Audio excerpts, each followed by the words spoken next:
Gold, trusted gold buyers. మీరు తాకట్టు పెట్టిన బంగారాన్ని విడిపించి ఈ రోజు ఉన్న మార్కెట్ ధరకు కొనబడును.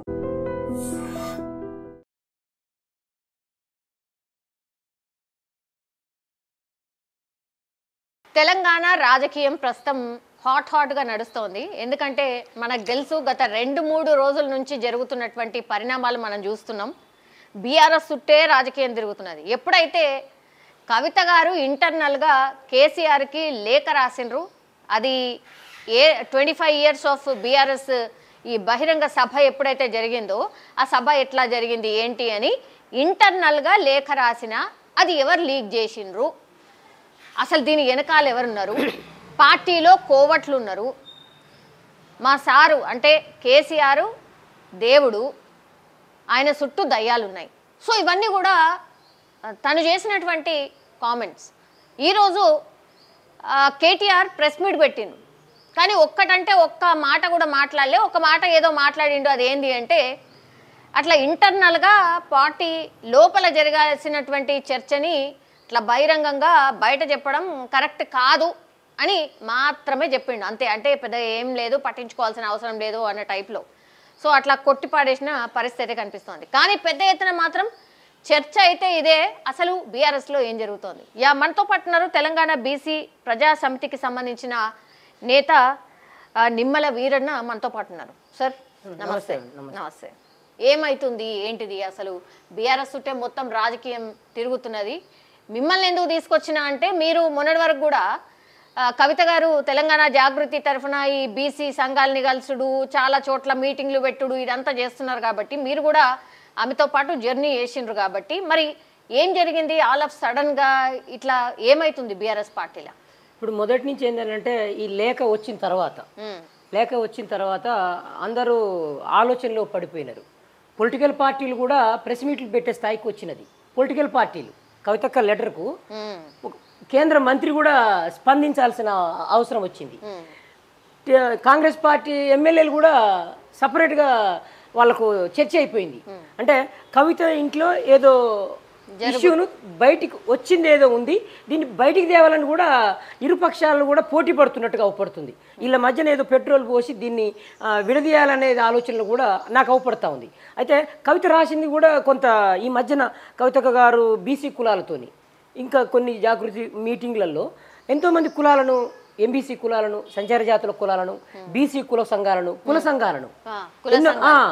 ఈ కుల సంఘాలు సమీక్షల్లో ఆమె చాలా తర్కించినది, ఆలోచన చేసినది, చర్చించినది. వీళ్ళ సాధక బాధలు, కష్టాలు ఏంది అని చర్చించిన తర్వాతనే నేను అనుకుంటా ఈ లెటర్లో ఇంత కొంత సారాంశం కూడా ఉన్నది. 42% రిజర్వేషన్లు అనేది కూడా బలంగా చెప్పినది కవితక్క గారు. 42% రిజర్వేషన్లు. ఇంకోటి సామాజిక తెలంగాణ అనే అంశం కూడా దృష్టికి తెచ్చినది.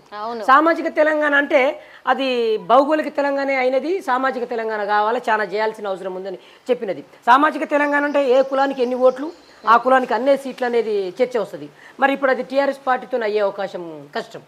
సామాజిక తెలంగాణ అంటే టీఆర్ఎస్ పార్టీతో అయ్యేది కష్టం. కాబట్టి ఆ లేఖలో ఈ సారాంశం ఉన్నట్టుగా ఊపడుతూ ఉంది. ఇంకోటి కవిత గురించి పాట పాడే కళాకారుని కూడా వేదిక మించి దించేసినారు. ధూమ్ధామ్ సంబంధించిన కళాకారుని కూడా అది కూడా రాసినది లెటర్లో. ఇక్కడ తప్పేమూ లేదు, అంటే నిజాలనే కవితక్క గారు తెచ్చినది. లెటర్ అంతా నిజమేనా? మొత్తం అంతా రాసిన అంశాలు కానీ అక్కగారు కేసీఆర్ దేవుడు అని చెప్పింది, తెలంగాణ ప్రదాత అని చెప్పగలిగింది. ఎందుకంటే తెలంగాణ రాష్ట్రం వచ్చింది కాబట్టి. స్వాతంత్రానికి ఎట్లయితే దేశానికి స్వాతంత్రం గాంధీ ఎట్లయితే తెచ్చినాడో ఈ తెలంగాణ కూడా కేసీఆర్ అట్లా ఉంటుండని చెప్పగలిగింది. 1, 2 మళ్ళీ పక్కనే దయ్యం అని చెప్పగలిగినది, దయ్యాలని చెప్పగలిగినది. కానీ ఇక్కడ మనం కొంత చర్చ చేసుకోవాల్సిన అవసరం ఉంటుంది. ఏంటంటే కవిత గారు చేసింది ఒక పొలిటికల్ పార్టీ స్వతంత్ర రాజకీయ శక్తి ఉంటే తప్ప కవిత గారు ఆలోచన సాధ్యం కాదు. కవిత ఏదైతే అనుకుంటుందో, కవిత గారు ఇప్పుడు అనుకునే మాటలు మాకు ఎంతకంటే చాలా 92 నుంచి మేము ఉద్యమాల నుంచి వచ్చినాం, ఏఎస్ ఉద్యమాల నుంచి వచ్చినాం కాబట్టి, బహుజన ఉద్యమాల నుంచి వచ్చినాం కాబట్టి మాకు అర్థమవుతా ఉంది కవిత గారి ఆలోచన స్వతంత్ర రాజకీయ శక్తిగా అవపడతా ఉంది, అవతరించాల్సిన అవసరం ఉంటుందని మేము అందరము అనుకుంటున్నాం. అంటే కొత్త పార్టీ స్వతంత్ర రాజకీయ శక్తి అంటే ఆ అడుగులు కూడా ఇప్పుడు పార్టీలో ఉండుకుంటా చేయటం కష్టం. ఈ మాటలు ఒక పొలిటికల్ పార్టీలో కేటీఆర్ ఏమన్నాడు ఇవ్వాలా, అక్కడ ఉండి ఏదైనా ఉంటే మన ఇంట్లో కూర్చొని మాట్లాడాలని చెప్పినట్టు కేసీఆర్ ఎక్కువ స్పందించలేదు. పార్టీ ఆఫీసులో ప్రెస్ మీట్ పెట్టి. కానీ కవిత గారు పబ్లిక్లో చెప్పగలిగింది. ఎందుకంటే ధైర్యం ఉండాలి కదా, దమ్ము ధైర్యం ఉన్నట్టు తెలంగాణ ఉద్యమం తెగించే శక్తి ఉన్నటువంటి ఆయన దమ్మున్న లీడర్గా అవపడతా ఉంది. బడుగు బలహీన వర్గాలకు ఏదో సాధించి ఇవ్వాలనేటువంటి తపన కూడా ఇప్పుడు దీంట్లో ఈ లెటర్లో దాగి ఉందని చెప్తా ఉన్నా నేను. మీరు గమనించాలి. మీరందరూ వాళ్ళు ఎందుకు ప్రెస్ మీట్ పెట్టినారు? బీజేపీ మంత్రికి ఏమి సంబంధం కేంద్ర మంత్రికి? ఎందుకు వాళ్ళు బాధపడతా ఉన్నారు? వాళ్ళకు ఇక్కడ కేసీఆర్ నుంచి ఒక కుటుంబం నుంచి ఒక వ్యక్తిని బయటికి తేవాల్సిన అనుకున్నట్టుగా అవపడతా ఉంది ఇప్పుడు ప్రజల్లో. నేను విన్నా. వాళ్ళకేం అవసరం సార్, వాళ్ళకి ఇంటర్నల్ పాలిటిక్స్ వాళ్ళు కొట్లాడుతుంటే దాని మీద పొలిటికల్ పార్టీస్ రియాక్ట్ అవుతాయి కదా. అసలు బీఆర్ఎస్లో ఈ పరిస్థితి వస్తుందని ఎవరు అనుకోలే. సొంత బిడ్డనే ఇట్లా లెటర్ రాస్తుంది, ఆ లెటరు అసలు బయటకు ఎవరు తీసిండ్రు అని ఆమెనే క్వశ్చన్ చేస్తుంది. ముందేమో అసలు ఆమె రైటింగ్ కాదేమో, ఇది అసలు ఆమెది కాదేమో అని అనుకున్నారు. తీరా చూస్తే ఆమెనే కన్ఫర్మ్ చేసింది, లేదు నేనే రాసిన, బట్ నేను మా ఫాదర్ కి రాసిన, అది ఎవరు లీక్ చేసిండ్రో తెలియదు, సొంత పార్టీలనే కోవట్లు ఉన్నారు అంటున్నది, దయ్యాలు ఉన్నారు అంటుంది. మరి ఎవరు ఆ దయ్యాలు, ఎవరు కోవట్లు ఎవరు? ఇప్పుడు ఈ మాటల ద్వారా ఇంకా కేసీఆర్ ఇప్పుడు ఎవరిని నమ్ముతాడో నమ్మడో అర్థం కావట్లేదు. ఇప్పుడు ఎవరిని నమ్మాలి? ఇప్పుడు కేసీఆర్ ఎస్సీ ఎస్టీ బీసీ మైనార్టీలు దరిదాపు కూడా పోయే అవకాశం లేదు. బడుగు బలహీన వర్గం ఎట్లా? ఇప్పుడు కేసీఆర్ గారు దగ్గర వాళ్ళ కూతురు రాసినటువంటి లెటర్ బయటకు వచ్చిందంటే ఇప్పుడు అది ఎంత తీవ్ర పరిణామం. ఇప్పుడు గేటు దాటుతామా? ఎస్సీ ఎస్టీలు బీసీలు కేసీఆర్ గారి గేటు దాటే అవకాశం ఉంటుందా? దొరుకుతుందా? ఇంతకాలం 10 సంవత్సరాల కమిటీలు లేవు, నాయకుల నిర్మాణం జరుగుతలేదు కదా. అక్కడ అధికారం వచ్చిన తర్వాత నాయకత్వ నిర్మాణం లేదు బడుగు బలహీన వర్గాలు. ఇంకెందుకు ఎంబీసీ కార్పొరేషన్ కులాలకు చాలా వెనకబడిపోయినారు, వాళ్లకు నాయకత్వం కూడా లేదు. ఎంబీసీ కార్పొరేషన్ ఉన్నది, సంచార జాతులు. ఇది కూడా నేనేమనుకుంటున్నట్టే కవితక్క గారి నుంచి స్వతంత్ర రాజకీయ శక్తిగా వస్తే ఒక నూతన రాజకీయ శక్తిగా అవతరించాలని మేము కోరుకుంటున్నాం ఫస్ట్ కవితక్క గారిని. ఇప్పుడు లెటర్ బయట రాయటము ఒక ధైర్యంతో కూడుకున్నటువంటి శక్తి. ఝాన్సీ లక్ష్మీబాయి ఇలాంటి వీరనారులు ఎంతోమంది త్యాగార ఫలితం ఉన్నది ఈ ఉద్యమాలలో. మరి అలాంటి ఉద్యమం పూలే గురించి మాట్లాడినది, పూలే నిర్మాణం బొమ్మ కావాలని చెప్పినది. పూలే అంటే ఏంది? చాలా హైందవ మతం మీద పోరాటం, అది సామాన్యమైనటువంటి విషయం కాదు. పూలే సాంఘిక సంస్కరణ ఉద్యమాల పునాది నిర్మాణం. ఆయన మహిళల మీద జరుగుతున్న దాడులకు ఎంతో పోరాటం చేసినటువంటి చరిత్ర పూలే గారిది. అలాంటి పూలేను ఈ ఇంట్లో పెట్టుకొని బొమ్మలుగా నిర్మాణం చేయాలని అసెంబ్లీ అని చెప్తే ఏమంటే రేవంత్ కూడా ట్యాంక్ బండ్ మీద పోయి వాళ్ళు కమిటీ వేసుకొని చేశారు. కానీ సార్ మొన్నటి వరకు కూడా వాళ్ళే ఉన్నారు కదా. అవును, వాళ్ళు ఉన్నప్పుడు రాని ఆలోచనలు చాలా మంది డిమాండ్ చేస్తే కొట్టి పారేసారు. వాళ్ళని నానా మాటలు అంటారు. ఇప్పుడేమో తనే ఇవన్నీ చేయాల్సింది కదా, భౌగోళిక తెలంగాణ మాత్రమే ఏర్పడింది, సామాజిక తెలంగాణ రాలేదు అని సొంత పార్టీ మీదే మాట్లాడుతుంది. అంటే తను అందులోనే ఉన్నది కదా. నేను అదే అంటున్నా, పూలే బొమ్మ తీసుకోవటం కూడా పార్టీకి కార్యక్రమం కాదు. కవిత గారు పార్టీలో ఉన్నట్ట లేనట్ట, బీఆర్ఎస్ పార్టీలో ఉన్నట్ట లేనట్ట? ఇప్పుడు అది కవితక్క గారు చెప్పాలి. ఉన్నట్టు లేనట్టు కవితక్క గారు చెప్తారు. కానీ మేమేం బీసీ కులాలు అందరము ఏమి సామాజిక తెలంగాణ అనేదే ప్రధానం. ఇక్కడ ఈ రాష్ట్రంలో భౌగోళిక తెలంగాణ వచ్చిందని చెప్పింది కవితక్క గారు. సామాజిక తెలంగాణ రావాలి. సామాజిక తెలంగాణ అంటే సంపదను కులాలకు పంచాలి. భూములు లేనటువంటి కులాలు ఉన్నారు, అది కూడా చెప్పింది. భౌగోళిక తెలంగాణలో భూములకు కొంతమందికి భూములు ఉన్నాయి, అందరికీ లేదు. 2 ఎకరాలు చిన్న సన్నకారు రైతులు ఉన్నారు, ఇంకా భూమి లేనటువంటి వాళ్ళు ఉన్నారు కూడా. వాడు మన పోయిన మనకు భౌగోళిక తెలంగాణ అనే మాట మనకు అర్థమైనది. కాబట్టి ఇప్పుడు వీళ్ళకి అందించాలంటే సామాజిక తెలంగాణ కావాలి. మరి సామాజిక తెలంగాణ కేసీఆర్ గారు తీసుకొచ్చే ప్రయత్నం ఏమైనా చేస్తారు అనేది కూడా మనకు తెలియాలి. ఇంకో విషయం ఏమో అనుకుంటున్నాం అంటే అసలు కవిత గారే రాష్ట్ర అధ్యక్షులుగా అయ్యే అవకాశం కూడా ఉండే అవకాశం ఉంటుంది ఇవన్నీ చేయాలంటే. ఈ కార్యక్రమాలు చేస్తుంటే కేసీఆర్ గారు మరి ప్రోత్సహిస్తూ ఉండు కదా, మీరు గమనించాలి. కవిత గారు సామాజిక తెలంగాణ అంటే అక్కడ ముందుకు వస్తూ ఉంది, ప్రెస్ మీట్లు పెడతా ఉంది, జిల్లాలు తిరుగుతూ ఉంది, నిరంతరంగా కార్యక్రమాలు నడుస్తున్నవి. కవితక్క గారి కార్యక్రమాలు నిరంతరంగా నడుస్తుంది, కులాలలో పోతూనే ఉంది. ఎక్కడ ప్రతి భద్రాచలం కానీ, అటుపోతే ఖమ్మం కానీ, ఇటుపోతే నాగర్ కర్నూలు కానీ, అటుపోతే కామారెడ్డి కానీ, ఇటుపోతే హైదరాబాద్ కానీ, ఇందిరా పార్క్ కానీ, ఎన్నో డెడికేషన్ కమిషన్ కానీ, ఇవన్నీ పార్టీకి చూడండి. మీరు అసెంబ్లీలో డెడికేషన్ కమిషన్ వీళ్ళు కులాల బిల్లు పెట్టినప్పుడు అసెంబ్లీలో పార్టీ బైకాట్ చేసింది, పార్టీ వ్యతిరేకించి బయటికి పోయింది. కానీ కవితక్క గారు అసెంబ్లీలో కూర్చొని మాట్లాడింది. దీన్ని ఎట్లా చూడాలి? ఇది ఉద్యమకారులు గుర్తుంచుకోవాల్సిన అవసరం ఉంటుంది. ఈ పోరాటాలు చేసినట్టు వచ్చిన వాళ్ళం కాబట్టి మేమేం కోరుతున్నాం, కవితక్క కరెక్ట్ లైన్లో ఉన్నది. సామాజిక ఆలోచన విధానం ఇప్పుడు అవుపడతా ఉంది. ఈ రాష్ట్రంలో కొత్త కాంగ్రెస్ మీరు ఎట్లా నమ్ముతున్నారు? ఇప్పుడు తను బీఆర్ఎస్ పార్టీలోనే ఉన్నది కదా, లైన్ వేరా కానీ పార్టీ బీఆర్ఎస్ దే. మీరు ఎట్లా నమ్మగలుగుతున్నారు? ఇంట్లో కార్యక్రమాలు నడుస్తున్నాయి ఇప్పుడు మనకు. మేమన్నీ కవితకి ఇంట్లో కార్యక్రమాల ద్వారా నిరంతరము అవుపడతా ఉన్నాం. అక్కడ మా బాధలు కష్టాలు చెప్తున్నాం. ఈ రాష్ట్రంలో కాంగ్రెస్ పార్టీ 70 సంవత్సరాలుగా మోసం చేస్తూ ఉన్నది. ఇక్కడ ఇంత వెనకబడి ఉన్నామంటే కేసీఆర్ వచ్చి 10 సంవత్సరాలు అయింది కదా, ఈ కాంగ్రెస్ పార్టీ మొదటి నుంచి ఉన్నది. కానీ ఇంకా ఈ సమస్యలు అవుపడతా ఉన్నవి. సామాజిక తెలంగాణని రాహుల్ గాంధీ మాట్లాడుతూ ఉండు, రాజ్యాంగం పట్టుకొని రాహుల్ గాంధీ తిరుగుతూ ఉండు. ఒక పక్కన నిన్న మీటింగ్ పెట్టి జహీరాబాద్లో సామాజిక తెలంగాణ అంటుండు, సామాజిక న్యాయం అంటుండు. ఎవరు? మన ముఖ్యమంత్రి. చూడండి మీరు, ఒక పక్క ఢిల్లీకి పోతుంటాడు. అంటే ఇదంతా ఏమవుపడుతుందంటే ఈ రాష్ట్రంలో ప్రజల సమస్యలు ఇంకా ఎక్కడున్నాయి అక్కడనే ఉన్నవి. ప్రజల సమస్యలు మాట్లాడుతూ లేరు, మాట్లాడాల్సిన వాళ్ళు మాట్లాడతలేరు అంటున్నాం. ప్రజా గొంతుకు లేవు. ఇవాళ కవితమ్మ ఏం చేసింది? ఒక జాగృతి మూవ్మెంట్ తీసుకొని బీసీ కులాలను యూపీఎఫ్ యునైటెడ్ ఫ్రంట్ ఒకటి ఎస్టాబ్లిష్ చేసి దానికి ఒక కన్వీనర్ని గడ్డరామచంద్రరావు లాంటి వాళ్ళను పెట్టి నిర్మాణం చేసి దాంట్లో వడ్డీర కులానికి సంబంధించినటువంటి కొంతమంది వ్యక్తులను పెట్టి, కొంతమంది పద్మశాలీలకు సంబంధించిన వాళ్ళని పెట్టి, కొంతమంది వంశరాజులకు సంబంధించిన వాళ్ళను కార్యకర్తలుగా నిరంతరం రజకులను, నాయి బ్రాహ్మణులను, ఇలాంటి కులాలను వెంబడి పెట్టుకొని రాష్ట్ర వ్యాప్త పర్యటనలు చేస్తూ ఉందని చెప్తా ఉన్నాను నేను. కాబట్టి దీని ద్వారా ఏమర్థమవుతుంది? ఈ కులాలను కదులుతున్నాం. పూలేను పట్టుకోవటం అంటే కులాల నిర్మాణము. పూలే అంటే ఈ సామాజిక ఆర్థిక పరివర్తన ఆలోచన విధానం ఉంటుంది. కాబట్టి లెటర్ రాసిన దాంట్లో, కవితకి లెటర్ రాసిన దాంట్లో స్పష్టంగా చెప్తా ఉంది 42% రిజర్వేషన్లు అంటే సామాన్యం కాదు. కేసీఆర్ గారు పోయినసారి అది 18% అమలు చేసిండు. మరి కవితకు 42% అంటుంది. అంటే కాంగ్రెస్ పార్టీ ఎజెండా ఇది. ఈ ఎజెండా ఎవరిది? Congress party agenda. ఎన్నికల ఎజెండాలు ఉన్నాం ఇప్పుడు మనం ఈ రాష్ట్రం ఎక్కడుంది? ఎన్నికల ఎజెండాలో ఉన్నది. చూడండి, ఢిల్లీ దాకా తీసుకుపోగలిగేటట్టు చేసింది. కొన్ని కులాలు, ఆర్కృష్ణ లాంటి కుల సంఘాలు కానీ, ఇంకొకటి కొంతమంది బీసీ కులాలు, ఎమ్మెల్సీ లాంటి కొంత ఈ వాయిస్లోకి వచ్చారు. కవిత ఏదైతే నినాదం తీసుకొని బయటకు వచ్చినదో కొన్ని కుల సంఘాలు ఇలా సైలెంట్ కూడా కదా. చూడండి, ఏ కుల సంఘం అడుగుతుంది? ఇలా మీకు వినపడుతుందా 42% రిజర్వేషన్లు? మళ్ళీ కవితకు లేపితే మళ్ళీ అంటే సామాజిక ఆలోచన విధానం అవుపడుతుందని మేము కోరుతున్నాం. కవితక్కను మేము ఏం కోరుతున్నాము? నిలబడాలి, ఎవరో ఒకరు మాట్లాడాలి. ఈ జాతుల కోసం ఎవరో ఒకరు మాట్లాడాలి కదా. ఇవాళ జయలలిత గారు అక్కడ కొంత ఆ రాష్ట్రం నుంచి, తమిళనాడు నుంచి కూడా ఈ 69% రిజర్వేషన్లు అమలు అవుతున్నవి. ఎట్లా సహజమవుతుంది? అక్కడ 69, ఇక్కడ 50కి దిక్కు లేదంటారు. ఇవాళ సంచార జాతుల కులాలు అనేటోళ్లకు, ఎంబీసీ కార్పొరేషన్ కులాలకు రిజర్వేషన్లు అందుతలేవు. ఓసీలకు రిజర్వేషన్లు ఉన్నవి, సంచార జాతుల కులాలకు లేవు. సో బీఆర్ఎస్ లో తను ఉంటూ బీఆర్ఎస్ ని క్వశ్చన్ చేయడం కరెక్ట్ అంటున్నారు ఒకటి.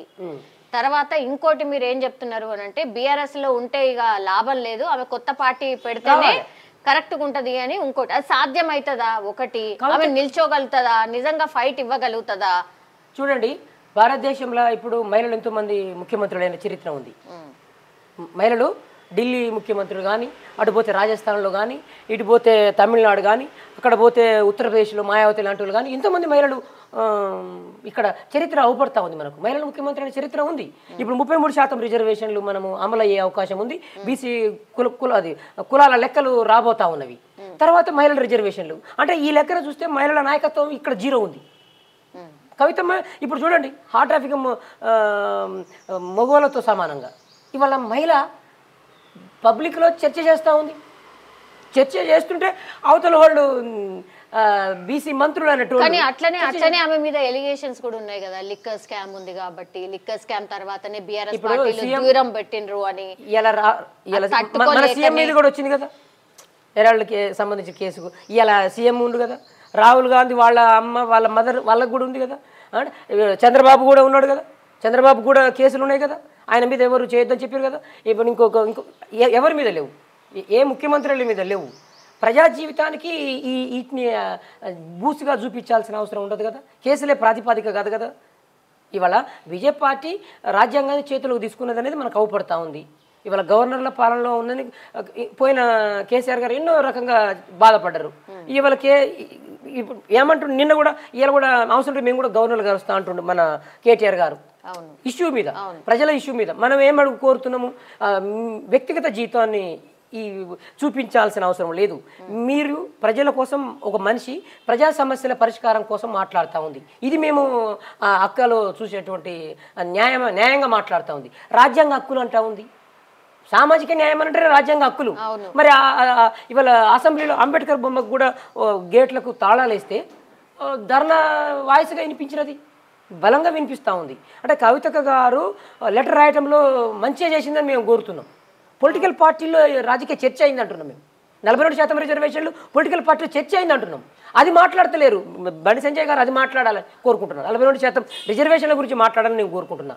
ఇప్పుడు ఇంకో వేములవాడ నుంచి ఒక ఎమ్మెల్యే ప్రెస్ మీట్ ఇంట్లో వాయిస్ ఇచ్చినాడు. అన్నను కూడా చెప్తా ఉన్నా. కొన్ని క్వశ్చన్స్ వేసిండ్రు. నా క్వశ్చన్లు 10, 4, 5, 6 రాసుకొని చదివినాడు. నేను రాసుకోకుండా చెప్తా ఉన్నా. 42% రిజర్వేషన్ల గురించి మాట్లాడమంట.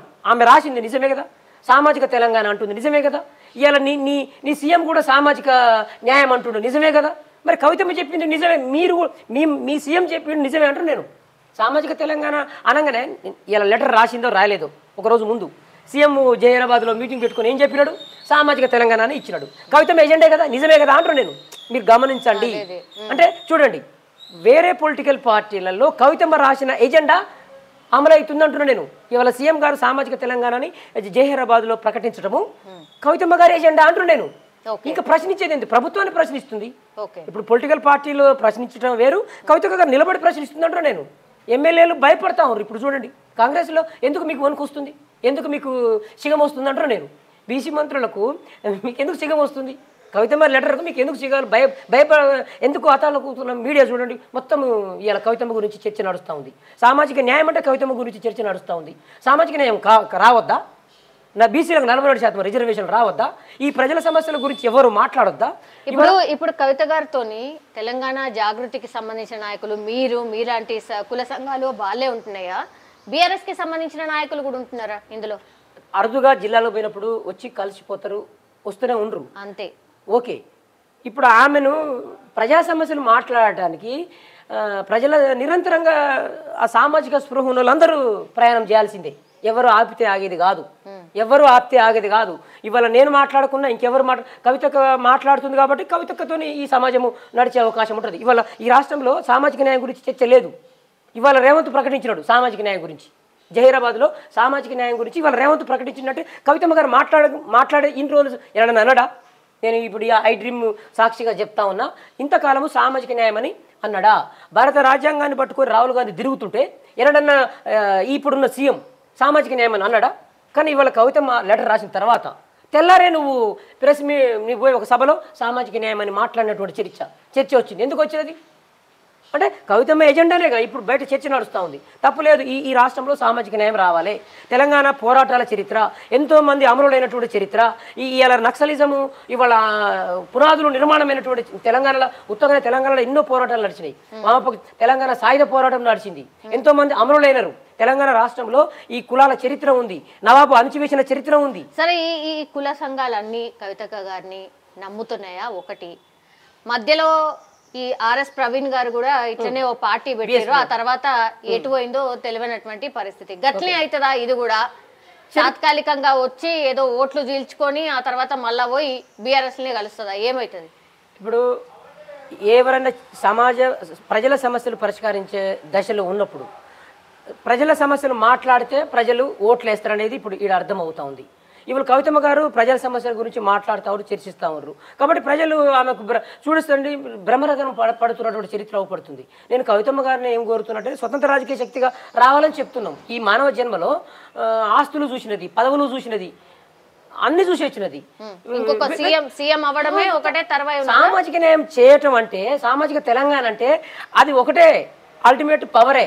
నువ్వు పవర్లో ఉంటే తప్ప కేసీఆర్ గారు పవర్ ఉన్నది. ఇప్పుడు బీఆర్ఎస్ లో ఉంటే ఆ పవర్ రాదు. ఎట్లా రాదు? చెప్పింది కదా, భౌగోళికంగా అయిందని చెప్పింది ఆమె. లెటర్లో చెప్పినది, పబ్లిక్ లో మాట్లాడుతున్నది చెప్పింది. భౌగోళిక తెలంగాణ అయినది, భౌగోళిక తెలంగాణ అయినది అని కవితక్క గారు ఎన్నోసార్లు చెప్పినది. ఇంతకంటే చర్చ ఏం కావాలండి? ఇంతకంటే బలమైన సాక్ష్యం ఏం కావాలి మనకు? సో ఇంకో కొత్త పార్టీ రావాలి తప్పదు. ఈ రాష్ట్రంలో కేసీఆర్ నాయకత్వాన్ని చూసినారు, కాంగ్రెస్ ఫస్ట్ నుంచి చూస్తున్నాము. అది అవపడుతుంది. కాబట్టి మళ్ళీ కేసీఆర్ రావాలని ఆమె చర్చ ఉందా? సామాజిక న్యాయం లెటర్ రాసింది, మళ్ళీ నాయనగారు రావాలని ఏం చెప్పలేదు కదా. చెప్పినదా? ముఖ్యమంత్రి కేసీఆర్ కావాలని చెప్తుందా? ఇప్పుడు సామాజిక తెలంగాణ అంటుంది. సామాజిక తెలంగాణ అంటే ఏంది? ఆమె ముఖ్యమంత్రి కావాలి. అందుకని మేమేం చెప్తున్నాం, కేసీఆర్ గారు మనసులో మాట చెప్పింది, నేనే ముఖ్యమంత్రి అయితా. ఇక సామాజిక ఇప్పుడు పూలేని తీసుకుంది. సావిత్రిబాయి పూలే అంటే ఏంది? మహిళలకు విద్య చెప్పినటువంటి చరిత్ర. మళ్ళీ ఆలోచనలు తీసుకున్నాం అంటే ఇవాళ కవితమ్మ ముఖ్యమంత్రి అయితేనే ఈ సామాజిక తెలంగాణ. ఈ 42% రిజర్వేషన్లు ఇవ్వాలన్నా నువ్వు సామాజిక తెలంగాణ అంటే ఒకటే కాదు, భూమిలో భాగస్వామ్యం పంచాలి, ఆర్థిక ఫలాలు పంచాలి, కాంట్రాక్టర్లు ఎన్నైతే ప్రభుత్వ కాంట్రాక్టు పదవులలో కాంట్రాక్టులు ఉన్నాయి కదా, ఇవాళ కాంగ్రెస్ పార్టీ వాళ్ళ బంధువులకు ఇచ్చుకుని చెప్తా ఉండు, వాళ్ళ ఎమ్మెల్సీ చెప్తా ఉండు కదా, వాళ్ళ ఎమ్మెల్సీ చెప్తా ఉండు కదా, మీకెందుకు రెడ్ల నా కొడుకులారు అంటా ఉండు ఆయన. అదంతా దాగి ఉంది ఇలా. అంటే మేము వల్గర్ లాంగ్వేజ్ కాదు, అది తేవద్దు ఆ మాట, కానీ చెప్తున్నాం. ఒక్కొక్కరు ఒక్కొక్క రకంగా మాట్లాడతారు. ఆ పదవులు కూడా ఆ వాటా కావాలి. అన్ని రంగాల్లో తెలంగాణ సంపదలో రాజకీయ, ఆర్థిక, సామాజిక పరివర్తన జరగాలంటే కవితమ్మ ముఖ్యమంత్రి కావాలి. మీరు మాట్లాడే మాటలు నిజం కావాలంటే, కవితమ్మ ఏదైతే మాట్లాడుతుందో అవి నిజం కావాలంటే, అవి అందాలంటే అల్టిమేట్ ఒకటే, పవరే, సీఎం కావాలి తప్ప ఏం లేదు. ఆయన కేసీఆర్ గారు ముఖ్యమంత్రి అయిన కాబట్టి రైతు బంధు ఇచ్చినాడు, అదొక ఎజెండా. మీరు సామాజిక తెలంగాణ కావాలంటారు కాబట్టి సామాజిక న్యాయం కావాలంటే మీరు ముఖ్యమంత్రి కావాల్సిందే తప్ప ఆల్టర్నేట్ అయితే నాకు అవపడతలేదు. ఇదైతే నిజం, ఇదైతే నిజం చెప్పి. ఎందుకు మేము దాచుకొని ఆమెను పక్క మార్గం తీసుకుపోతానికి రాలే, నేను చెప్తలేను, మేము తప్పు సలహాలు ఇవ్వను, కోర్టులో సలహాలు ఇచ్చే నేచర్ కాదు మాది. మీరు ఏదైతే చేయాలనుకుంటారో ఈ సమాజంలో ఈ 42% రిజర్వేషన్లు కావాలంటే ఇలా స్థానిక సంస్థల ఎన్నికల్లో కాంగ్రెస్ పార్టీ నడుపుకోవచ్చు, ఇష్టం లేదు కదా, చిత్తశుద్ధి ఉంటే చేయొచ్చు బీసీల పట్ల. కాబట్టి 42% మాట్లాడమని చెప్తా ఉంది కేసీఆర్కు, మీ పార్టీ ఎజెండా తీసుకోమని చెప్తా ఉంది. ఎవరు? కవితమ్మ టీఆర్ఎస్ పార్టీ ఎజెండాలో మార్చుకోండి అని చెప్తుంది. పార్టీకి ఈమె సలహాపూర్వకం అనొచ్చా, మరి పార్టీని మేల్కోమని అనొచ్చా తెలియదు నాకు. కానీ 42% రిజర్వేషన్లు టీఆర్ఎస్ పార్టీ తీసుకోమని చెప్తుంది, తప్పలేదు. 42 కాదు 60% కూడా ఇవ్వచ్చు. అంటే చిత్తశుద్ధి ఉండాలి. అంటే నువ్వు సీఎం కావాలి. అది కేసీఆర్ అవుతాడా, అది కేటీఆర్ అవుతాడా, కవితం అవుతుందా, అది వాళ్ళు తెలుసుకోవచ్చు కాక. ఇది పార్టీ, ఇది ప్రజల సమస్య. కవితమ్మ రాసింది ప్రజల సమస్య, కుటుంబ సమస్య అయితే వాళ్ళు మాట్లాడరు. ఎవరు? బీజేపీ మంత్రి మాట్లాడు, ఇక్కడున్న ఎమ్మెల్యేలు కాంగ్రెస్ ఎమ్మెల్యేలు మాట్లాడరు, అద్దంకి దగ్గర కూడా మాట్లాడినాడు. అది కుటుంబ సమస్య అనేది తప్పు. ఆమె ప్రజా జీవితంలో ఉన్నది, ఆమె ఒక ఎమ్మెల్సీ ఉన్నది. మీరు 42% రిజర్వేషన్ల గురించి చర్చ చేయమని పట్టుబట్టినది. మీరేం కాంగ్రెస్ పార్టీ పారిపోయినది, బిల్లు పెట్టమని అడిగినది, అది కాంగ్రెస్ పార్టీ పారిపోయినది. మిగతా పక్షాలు వ్యతిరేకించినవి, కానీ సిపిఎం అట్లాంటి పక్షాలను కలిసి వచ్చినది. చూడండి, ఈ 42% రిజర్వేషన్లు వామపక్షాలతో కలిసి ప్రయత్నం చేసినది, కుల సంఘాలతో కలిసి ప్రయత్నం చేస్తున్నది. ఇదంతా ప్రజా జీవితం అంటున్నాం వ్యక్తి. ఆల్ రైట్, థ్యాంక్ యూ అండి. సో మొత్తం మీద అది ఇంకో చర్చ అన్నమాట ఇది టోటల్లీ. అంటే ఈ కుల సంఘాలు ఏవైతే ఆశ పెట్టుకున్నాయో మాకు న్యాయం జరుగుతుంది, మేము సామాజికంగా ఎదగగలుగుతాం, మాకు కూడా పదవులు రావాలి అని పెద్ద ఎత్తున చర్చ నడుస్తుంది. కాబట్టి ఖచ్చితంగా కుటుంబ వ్యవహారమా ఇంకోట అది తర్వాత, కానీ మా కోసం మాట్లాడుతుంది కాబట్టి ఆమె నిజంగానే పవర్లో ఉంటే ఇవన్నీ సాధించగలుగుతుందని నమ్ముతున్నాం. కాబట్టి మేము కూడా ఏమనుకుంటున్నాం, కోరుతున్నాం ఏంటి అని అంటే ఆమె కూడా ఒక పవర్ సెంటర్ కావాలి, ఆమె కూడా ఒక కొత్త పార్టీ పెట్టాలి, ఆమె సీఎం అయితేనే ఇవన్నీ సాధ్యమవుతుంది అనిపిస్తున్నది.